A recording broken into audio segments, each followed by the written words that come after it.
प्यारे बच्चों, मैं अभी आपके पास इंग्लिश के नेक्स्ट लेसन के साथ मौजूद हूँ।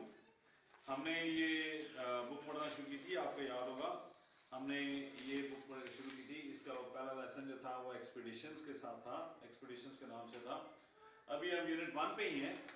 ये देखने में आपको नजदीक से यूनिट 1 दिखाता हूँ।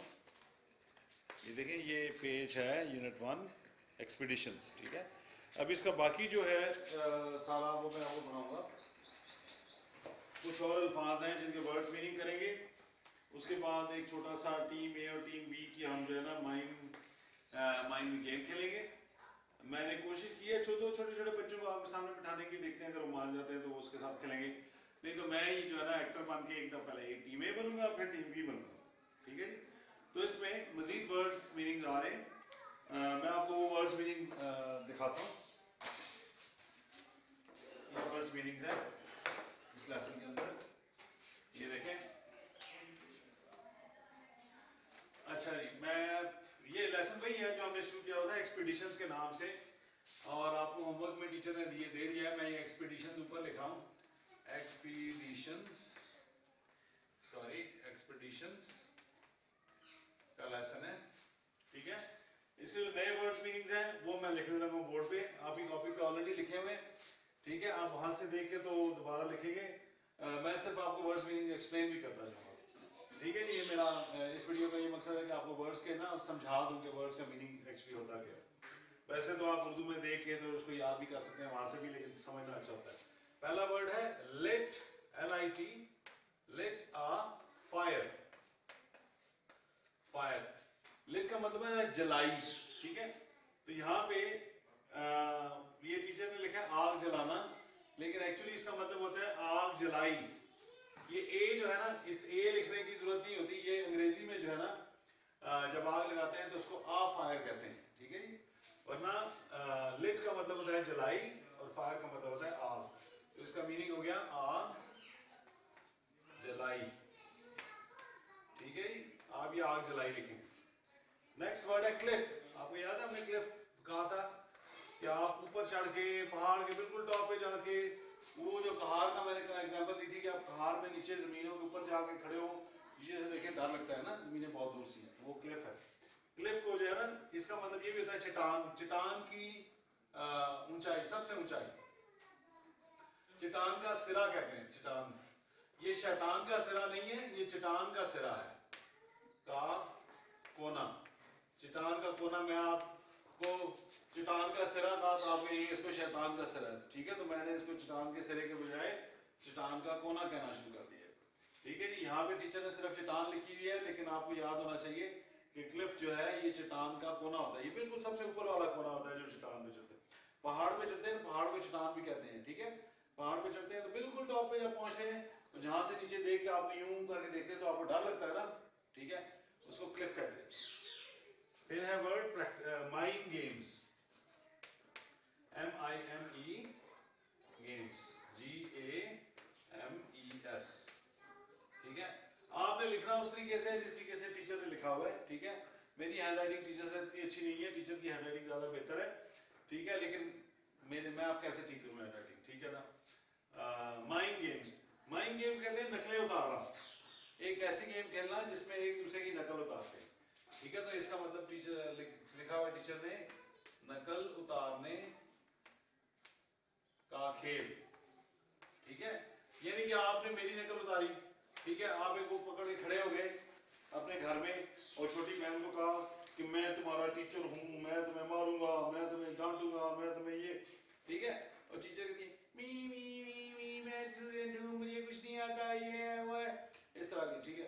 फिर आप अपने अब्बू की तरह आ जाए घर में, एक बार चलते चलते ऐसे ऐसे करते हो कि जी मैं तेरा बाबा, मेरे नाल ऊंची गल ना कर, ठीक है। तो ये माइंड गेम्स होती है, यानी कि आप अपने अब्बू की नकल उतारने की कोशिश कर रहे हैं, ठीक है।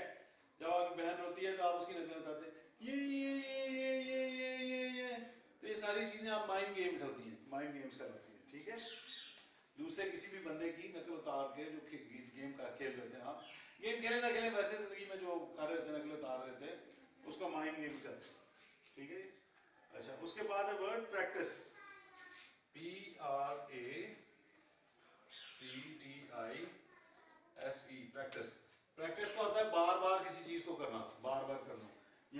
अच्छी उर्दू में इसको कहते हैं मश्क करना, ठीक है। मश्क करने का मतलब ये है कि आप किसी चीज को बार बार करते हैं, ठीक है। मतलब आप ये है कि आप फुटबॉल की भी प्रैक्टिस करते हैं, जब फुटबॉल खेलते हैं बार बार तो आप फुटबॉल की प्रैक्टिस कर रहे हैं। आप मैं आपको हमेशा कहता था अपनी अम्मी के साथ हेल्प करो, तो जब आप अम्मी की हेल्प करते हैं, बर्तन धोते हैं, तो आप बर्तन धोने की प्रैक्टिस कर रहे होते हैं। मैं आपको ये भी कहता हूँ कि जो है ना आप जाके आपको याद है आपको गाने और डांस करना सिखाया था, मैंने आपको कहा था घर में जाके प्रैक्टिस करें। ये वही वर्ड है प्रैक्टिस, ठीक है। प्रैक्टिस करता का मतलब होता है बार बार करना, लेकिन चूंकि अच्छी उर्दू जो है उसमें इसको मश्क करना कहते हैं, इसलिए मैंने यहाँ पे मश्क करना लिखा, ठीक है। इसके बाद है एक्शन। एक्शन आपने एक्शन का यहाँ पे तर्जुमा होता है अमल करना, ठीक है। लेकिन इसका मतलब ये होता है कि कोई सा भी काम करना, अमल करना, ठीक है। या एक्शन का मतलब होता है काम करना, आप काम करना भी लिख सकते हैं यहाँ पे, या आप ये करते हैं एक्शन, ये ठीक है, तो आप एक्शन करते हैं। या आप जब कहते हैं मैं यहाँ से चल के इधर जा रहा हूँ, तो ये भी आप एक्शन कर रहे हैं। मैं किताब उठा रहा हूँ, तो ये भी एक्शन है। हर चीज को जो भी आप करते हैं उसको एक्शन ही कहते हैं, ठीक है। ये लफ्ज है एक्शन, इसका काम है अमल करना, कोई सा भी काम करने को अमल करना, ठीक है। उसके बाद मैं यहाँ पे लाइन लगाता हूँ, ये कुछ नए वर्ड्स हैं सिंपल से, आपके याद हो जाएंगे आपको। ये है नाउ, NOW, नाउ। ये नाउ का मतलब होता है अभी, ठीक है। ये वो जस्ट वाला अभी नहीं है, ठीक है। ये है अभी। ये जस्ट जो है उसमें तो जल्दी होती है, उसमें होता है मैंने अभी ये करना है। नाउ में ये नहीं होता, नाउ में होता है कि नाउ आई एम स्टडीइंग, अब मैं पढ़ रहा हूँ। नाउ आई एम वीपिंग, अब मैं रो रहा हूँ, ठीक है। जस्ट जो है उसमें होता है कि मैं अभी रो के आया हूँ, ठीक है, मैं अभी खाना खा के आया हूँ, ठीक है। तो नाउ में और जस्ट में थोड़ा सा फर्क होता है। नाउ जो है वो बड़ा सिंपल सा आराम नॉर्मल सा वर्ड है। इसका मतलब मैं अभी आप बैठे हुए पढ़ रहे हैं, तो आपसे पूछेगा आप क्या कर रहे हो, तो आप कहेंगे कि नाउ आई एम स्टडीइंग, ठीक है। लेकिन तो इसमें नाउ आएगा, ये भी अभी ही है, इसका मतलब भी अभी है। लेकिन अगर आप पढ़ते रहे, ठीक है, और आपकी अम्मी पूछती है कि आप कहते हैं मैं वीडियो गेम खेलनी है, तो आपकी अम्मी कहती है तुम वीडियो गेम नहीं खेलोगे, तुम पढ़ोगे। तो आपकी आई हैव जस्ट, मैंने अभी पढ़ा है, ठीक है, अभी पढ़ा है मैंने। वो जस्ट में थोड़ा सा जोर आ जाता है मीनिंग्स में, ठीक है। तो जस्ट में और नाउ में ये फर्क होता है, ठीक है। उसके बाद है लफ्ज है गैस, GUESS, गैस। गैस का मतलब होता है सोचना या अंदाजा लगाना, ठीक है। जो चीज आपको पता नहीं होती उसको आप गैस करते हैं। जैसे आप पेपर हल कर रहे होते हैं और सारे बच्चे को, जिस बच्चे को मुंह नहीं आता, सबक नहीं आता, वो यूं करके देख रहा है। मैंने इस आपको एग्जाम में देखा था, बहुत सारे बच्चे ऊपर देख रहे होते हैं कि मैं इसका क्या जवाब दूं, ठीक है। फिर जब उनको कुछ नहीं समझ आती तो वो एक लफ्ज को टिक कर देते हैं, ठीक है ना। उसको गैस करना कहते हैं, गैस करना। क्या आपने जो है वैसे ही बगैर सोचे समझे इसको गैस किया, अंदाजा लगाया। इसका मतलब होता है अंदाजा लगाना, अंदाजा लगाना, ठीक है जी, अंदाजा लगाना। ये मेरी राइटिंग इतनी अच्छी नहीं है, मैंने हे को 6 बना दिया था, आपने हे को हे की तरह ही लिखना है, अंदाजा लगाना, ठीक है। आगे चलते हैं। फिर एक है वर्ड कैन। ये कैन जो है ये पानी भरने वाला कैन नहीं है। कैन का मतलब है कर सकना, ठीक है जी, कर सकना, कर सकना। अब देखिए, जब मैं आपका इंटरव्यू ले रहा था और मैं आपको बच्चों को सारों को पूछा था तुम गाना गा सकते हो, तो एक बच्चा कहता है आई कैन सिंग, ठीक है, मैं गाना गा सकता हूँ, ठीक है। तो वहां पे कैन आता है, ठीक है, मैं ये कि मैं ये काम कर सकता हूँ। फिर दूसरे बच्चे को मैंने पूछा तुम डांस कर सकते हो, तो उसको मैंने ये इंग्लिश में ये कहा कैन यू डांस, ठीक है। तो उस बच्चे ने जवाब दिया यस आई कैन डांस। तो ये वो कैन जो है उस सेंस में आता है, कैन, ठीक है जी। अच्छा, उसके बाद है बोरो, BORROW, बोरो। बोरो जो है ये भी उधार लेने का की सेंस में आता है, लेकिन इसका मैं मीनिंग लिखता हूँ उधार लेना, ठीक है, उधार लेना। अभी थोड़ी देर पहले हमने दूसरे लेसन में एक वर्ड पढ़ा था जिसको कहते थे लेंट, उधार दिया। वो उधार देने में आता था, लेंट उधार देने को आता है, बोरो ये आप देखिए उधार लेना है। मैं आपसे कोई बुक लेता हूँ थोड़ी देर के लिए, या दूसरा बच्चा बुक लेता है, वो कहेगा I borrow a book from my friend, ठीक है, I borrowed a book from my friend, मैंने अपने दोस्त से किताब उधार ली है, ठीक है। और आप ये कहेंगे कि I lent my book to my friend, कि मैंने अपनी बुक अपने दोस्त को उधार दी है। तो इस सेंस में बोरो जो है लेंट का तकरीबन ऑपोजिट है, ऑपोजिट नहीं है, उसी सेंस में एक बंदा बोरो करता है, दूसरा बंदा लेंड करता है, ठीक है। आप किताब जो है बच्चे को दूसरे को लेंड करें, ठीक है, और आप दूसरा बच्चा आपसे बोरो कर रहा है। ऐसे ही है जैसे आपने पैसे जो है कोई दो बच्चा आपसे पैसे मांगता है, ठीक है, तो वो कहता है I want to borrow 10 rupees, ठीक है, मैं तुमसे 10 रुपए उधार लेना चाहता हूँ, और आप कहते हैं ओके आई कैन, ये देखें कैन का लफ्ज है, I can lend you 10 rupees, ठीक है। तो ये है इस बोरो सेंस में आता है, ठीक है। फिर है एक वर्ड सॉरी, ये तो आपको पता ही है सॉरी क्या होता है। बड़े से बड़ी गलती कर दें और अंग्रेज ने एक लफ्ज रखा हुआ है सॉरी, सॉरी कह दो जी, सॉरी कह दो जी, सॉरी सॉरी, कहानी खत्म, सॉरी, ठीक है। तो आप असल में ये कह रहे थे माजरत, मैं माजरत चाहता हूँ। उर्दू का लफ्ज जो है सॉरी से ज्यादा मुश्किल है, इसलिए नॉर्मली बच्चे जो है सारे वो सॉरी का लफ्ज इस्तेमाल करते हैं, ठीक है। तो सॉरी, सॉरी जो है वो उर्दू में भी सॉरी लोग कहना शुरू हो गए हैं, इसलिए कि उर्दू का जो अपना लफ्ज है सॉरी के लिए वो थोड़ा मुश्किल है, ठीक है। इसके बाद है वर्ड समबॉडी, SOME। अच्छा, ये सारे अल्फाज आपकी बुक कॉपी पे लिखे होंगे, समबॉडी, समबॉडी, ये डी थोड़ा सा छोटा हो रहा है, समबॉडी, ठीक है जी, समबॉडी, SOME, सम, BODY, समबॉडी, ठीक है। समबॉडी का मतलब है कोई आदमी, ठीक है। आप कोई बंदा आपसे रास्ता पूछता है तो आप कहते हैं, अम्मी पूछती है कि तुम किससे बातें कर रहे थे, तो आप कहते हैं I was talking to somebody. Somebody means मुझे पता नहीं है ये बंदा कौन है, लेकिन मैं उससे बातें कर रहा था। वो आदमी आपसे रास्ता पूछता है या किसी घर का पता पूछता है तो आप कहते हैं, घर जाके कोई पूछता है कि आप किससे बात कर रहे थे, तो आपको उसका नाम नहीं पता, तो वो आपके लिए समबॉडी है, ठीक है। कोई इसका यहाँ पे जो मीनिंग लिखा हुआ है, किसी बंदे को, कोई आदमी, कोई आदमी भी लिख सकते हैं, कोई आदमी, कोई आदमी, ये आदमी भी हो सकता है, ये औरत भी हो सकता है, ठीक है। आपसे कोई आंटी रास्ते में बात पूछती हैं, आपसे पूछते हैं आपकी अम्मी किधर हैं, और आपको उनका आंटी का नाम नहीं पता, तो आप घर जाके अम्मी को बताएंगे, पूछेंगे कि अम्मी somebody was asking about you, आपके बारे में कोई औरत जो थी मुझसे पूछ रही थी, ठीक है। Somebody was asking about you, ये समबॉडी उधर आती है। मैं थोड़ा सा देखता हूँ ये अल्फाज अगर सारे के सारे जो है आपको इस पे स्क्रीन पे नजर आ रहे तो फिर मैं आगे चलता हूँ, वरना मैं देखता हूँ कि इसको फोकस करने की जरूरत है कि नहीं है। अच्छा जी, मेरे ख्याल में ये आपको सारे अल्फाज नज़र आ रहे हैं। मेरी हैंड राइटिंग माशाल्लाह काफ़ी अच्छी है, जो आपको पसंद नहीं आएगी यकीनन। आपने कोशिश करनी है अपनी टीचर की तरह खूबसूरत हैंड राइटिंग में लिखें, ठीक है, या जितनी बेहतर कर सकते हैं उस तरह लिखें। और हम अभी ये लफ्ज़ मिटा के अगले अल्फाज पे चलते हैं, ठीक है। मैं ये मिटाने लगा हूँ अल्फाज और नेक्स्ट अल्फाज लिखता हूँ, ठीक है।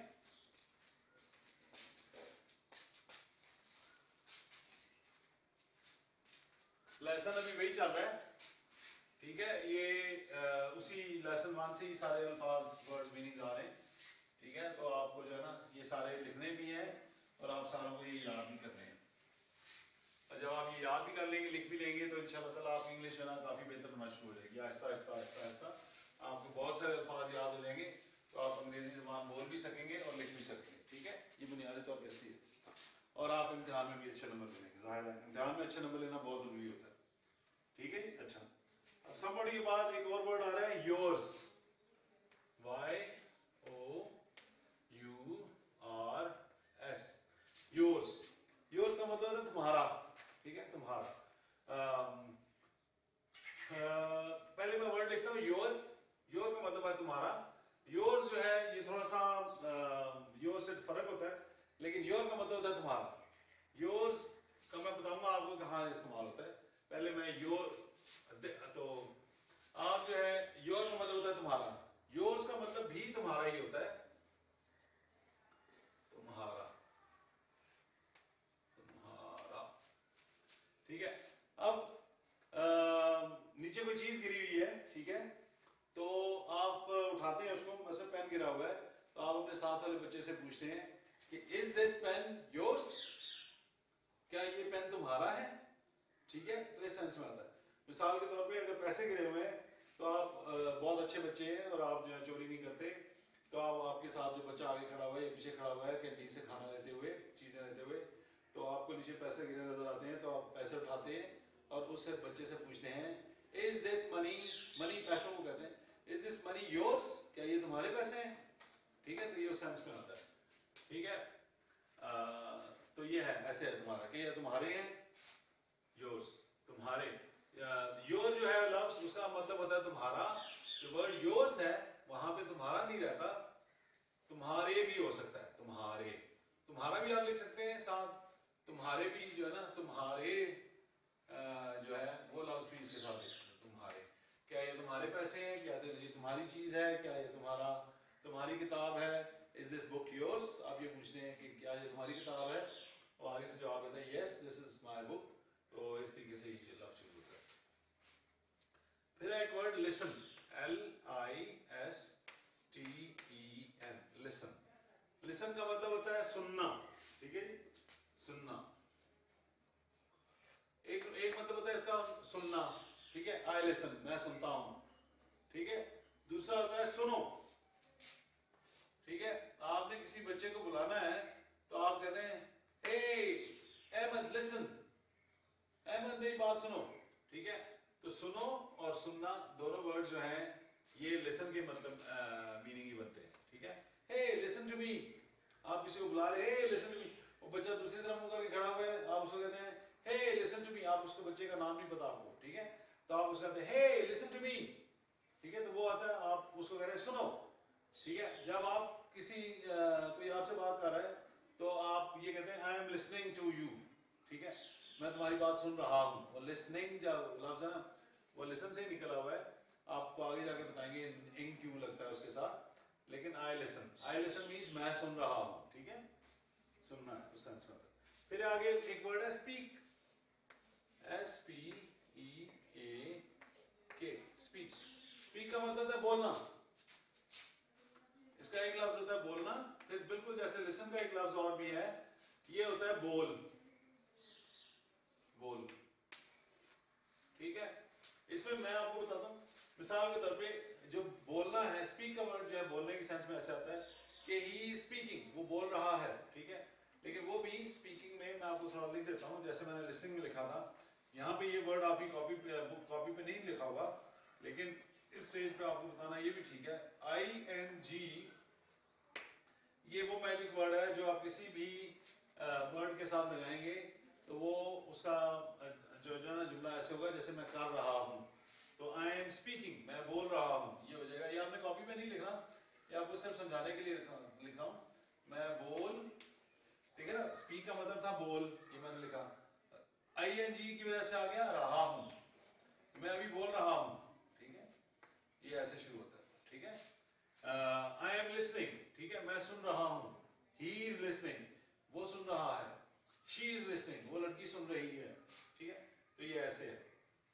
मैं ये स्पीकिंग का वर्ड आपको समझाना था, ING क्या होता है, इसलिए मैं इसको मिटा देता हूँ, ये कॉपी पे नहीं है, आप इसको लिख के कॉपी पे लिख सकते हैं अगर लिखना चाहें तो, वीडियो देख के लिख सकते हैं, ठीक है। उसके बाद वर्ड आ गया एक्सपीडिशंस, तो ये वही वर्ड है एक्सपीडिशन जो ऊपर लिखा हुआ है, मैं आपको ये समझा चुका हूँ पिछले लेसन में। एक्सपीडिशंस, एक्सपीडिशन जो है ये इसका मतलब होता है किसी मुहिम पे जाना, ठीक है, एस जो लगता है उसको प्लूरल कर देता है, जमा कर देता है एक्सपीडिशंस, कि बहुत सारे कामों पे जाना, बहुत मुहिमात पे जाना। अच्छा जी, आप और आपके सारे दोस्त जो हैं, आप क्लास 5 में, आज आप इस एक्सपीडिशन पे जा रहे हैं कि हमने कहार में ऊपर से नीचे उतरना है, ये भी हमारी एक्सपीडिशन है। हमने अम्मी के साथ जाके जंगल में लकड़ियाँ काटनी है, ये भी एक्सपीडिशन है। हमने वहाँ से चिड़ियों का शिकार करना है गुलेल के साथ, वो भी एक्सपीडिशन है। तो ये सारी चीज़ें सारी एक्सपीडिशन कहलाती हैं, ठीक है। मुहिमात इनको लिख देते हैं, मुहिमात। असल में मुझे उर्दू की इतनी राइटिंग सही आती भी नहीं है, ये इस तरह का है नहीं है, ये दूसरा वाला है मुहिमात, मुहिमात ऐसे है मुहिमात। चूंकि ये प्लूरल है इसलिए मुहिमात लिखा हुआ है, वरना मुहिम लिखा जाता है, सिंगल रैशनल लगा तो हेयर, एक लफ्ज है हेयर, HERE, बहुत सिंपल सा वर्ड है, आपने ये सुना होगा पहले भी। हेयर का मतलब होता है यहाँ। अब जैसे ना, जैसे कहते हैं कि कम हियर, ठीक है, तो आप बच्चे को कहते हैं इधर आओ, यहाँ आओ, ठीक है, आप कहते हैं कम हियर, तो वो ये वो हेयर है, हेयर, यहाँ आओ, कम हियर, इधर आओ, यहाँ आओ, ठीक है। फिर आगे एक वर्ड है स्टूडेंट, स्टूडेंट, ये है स्टूडेंट। आप भी सारे स्टूडेंट हैं, आपको पता है स्टूडेंट क्या होता है, ठीक है। हम नॉर्मली अभी उर्दू में भी स्टूडेंट ही बोलते हैं, लेकिन इसको उर्दू में कहते हैं तालिब इल्म। जो बच्चा स्कूल जाता है वो स्टूडेंट होता है, तालिब इल्म। और इसके लिए ज़रूरत नहीं है कि आप स्कूल ही जा रहे हो, आप यूनिवर्सिटी भी जा सकते हैं, कॉलेज भी जा सकते हैं, कहीं वैसे पढ़ने भी जा सकते हैं। उन सारी सिचुएशन में आप स्टूडेंट ही होते हैं, ठीक है। अच्छा, फिर एक वर्ड है वेयर, WHERE, वेयर। वेयर का मतलब है कहाँ, ठीक है, ये लफ्ज याद रखें। वेयर इज दिस, ये कहाँ है, ठीक है। आप घर में अपनी अम्मी को कहते हैं वेयर इज माई लंच, मेरा खाना कहाँ है, लंच कहाँ है। वेयर इज माई डिनर, मेरा डिनर कहाँ है। अम्मी कहती है वेयर इज योर बुक, तुम्हारी किताब कहाँ है, ठीक है। अम्मी आप घर आते हैं, अम्मी पूछती है वेयर डिड यू गो, ठीक है, तुम गए कहाँ हो, ठीक है। फिर आप अपने एक दोस्त से पूछते हैं where is your friend, where is my friend, एक और बच्चे से पूछते हैं वेयर इज माई फ्रेंड। तो ये वेयर जो है ना, ये इन सारे अल्फाज में इस्तेमाल होता है। आप कॉपी आपकी जो है मिस के पास होती है, तो आप मिस के पास जाते हैं, उसको कहते हैं miss where is my copy, ठीक है। तो मिस आपके पास आती है, आप पेंसिल नहीं है आपके पास, तो आप मिस आपको कहती है वेयर इज योर पेंसिल। तो ये आपको सारा समझ आना चाहिए ये वेयर कहाँ पे यूज होता है। फिर आखिरी लफ्ज है यहाँ पे, उसको कहते हैं हैंड। ये आपको पता ही है, हैंड, हैंड को कहते हैं हाथ। ये एक हाथ को हाथ कहते हैं, दोनों हाथों को हैंड्स कहते हैं। मैं वो भी लिख देता हूँ ताकि ये जो है आपको पता चल जाए कि प्लूरल जो है हैंड्स। तो हैंड जब लिखा हो तो दोनों हाथों को कहते हैं, दोनों हाथ, ठीक है। तो ये वर्ड्स मीनिंग के साथ आपका आज का लेसन जो है ये ख़त्म हो गया है। मैं एक दफ़ा फिर कैमरे पे जाके थोड़ा सा फोकस करता हूँ ताकि आपको ये लफ्ज़ सारे के सारे बहुत क्लियर नज़र आ जाए, और फिर आपसे नेक्स्ट लेसन में मुलाकात होगी। मुझे सिर्फ एक दफ़ा देख लेने दें कि ये जो है ये सही तरह फोकस हुए हैं कि नहीं हुए हैं। मैं कोशिश करता हूँ कि ये ज़रा फोकस हो जाए। ये देखें, अब आपको अपनी टीवी स्क्रीन पे ये थोड़े से ज़्यादा क्लियर नज़र आ रहे होंगे, ठीक है जी। लेफ्ट से शुरू करें तो ऊपर वर्ड है योर्स, तुम्हारा। फिर आगे है लिसन, LISTEN, लिसन, इसका मतलब है सुनो, सुनो या सुनाना, सुनना। फिर नेक्स्ट वर्ड है स्पीक, स्पीक का मतलब होता है बोल या बोलना। फिर है एक्सपीडिशंस, एक्सपीडिशंस का मतलब होता है मुहिम्मात, मैंने आपको बात एक्सप्लेन किया है क्या होती हैं। फिर है हेयर, हेयर का मतलब है यहाँ। फिर है वर्ड स्टूडेंट, स्टूडेंट का मतलब होता है तालिब इल्म, आपको पता है सारे आप स्टूडेंट्स ही हैं। फिर है वर्ड वेयर, ये कहाँ, आप कहते हैं अम्मी को where is my book, where is my lunch, where is my dinner, where is my bat. अब भाई से पूछते हैं where is my ball, where is my cycle, where यहाँ पे। उसके बाद वर्ड है हैंड, हैंड हाथ को कहते हैं। और फिर मैंने हैंड्स लिख दिया दोनों हाथों के लिए। तो अभी मैं इसको जूम आउट करता हूँ और यहाँ पे आपके सामने बैठ के आपको अल्लाह हाफिज़ कहता हूँ, और फिर हम नेक्स्ट लेसन में मिलेंगे। अच्छा बच्चों, thank you very much for listening. आपने कॉपी में जो होमवर्क दिया हुआ है वो आपने उसी तरीके से करना है, उसके साथ साथ ये सारे अल्फाज याद करने हैं। तो अगले लेसन तक फिर मुझे इजाज़त दें। Thank you.